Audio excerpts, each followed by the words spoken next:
Namaste, Vanakkam, Hare Krishna, and welcome to Conscious Cooking with me, Anuradha.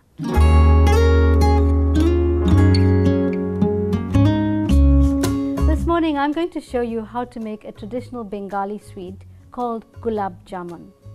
So we begin this dish by making a syrup that's made with 5 parts of water to 5 parts of sugar, and we give it a quick boil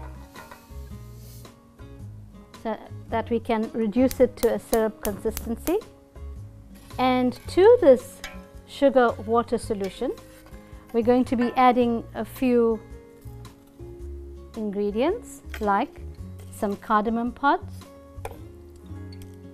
1 or 2 bay leaves, a small piece of cinnamon, 2 or 3 cloves, and we're also going to then just let it come to a boil. And when it's come to a really nice syrupy consistency, we're going to add a little bit of rose syrup to give it that significant rose flavor.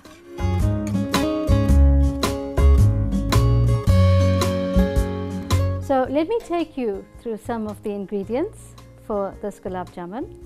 We will start off with some of the spices that we're going to be using to give it lovely flavor, and that's cardamom pods, some bay leaves, some elaichi powder, a few cinnamon, some cloves, and we're also going to be giving it that distinctive flavor and distinctive taste gulab jamun with gulab syrup or rose water. The rest of the ingredients we're going to be adding in 2 cups of milk powder,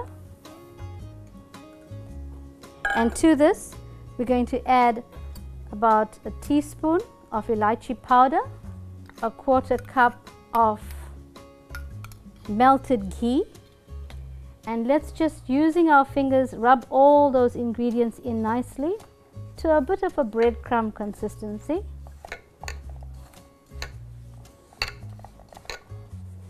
There's not that much ghee in here, so just try to incorporate it. And then we're going to make all this come together with some milk. It can be at tepid temperature, and adding a little at a time we start forming a bit of a dough. Right, to this 2 cups of milk powder I'm also going to add in 1/2 cup of self-raising flour, and again we're going to mix that in with a little bit of milk. Just add in milk as you require to make a really nice dough. And at this point I'm going to add in my rose syrup, rose water. And this syrup needs to just boil for 5 more minutes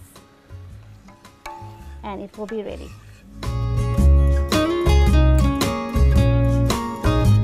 So now we've got a few balls that are rolled.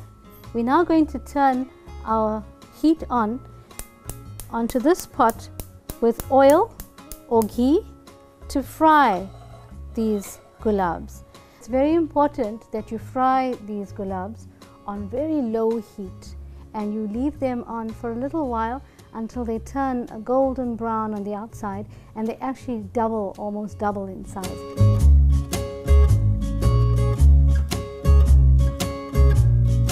Okay, so you can see that our balls are golden brown, they've expanded, they're still quite smooth, they didn't crack up. We're now going to take this, we're just going to drain it up for a few seconds, and we're going to put it straight into our sugar syrup.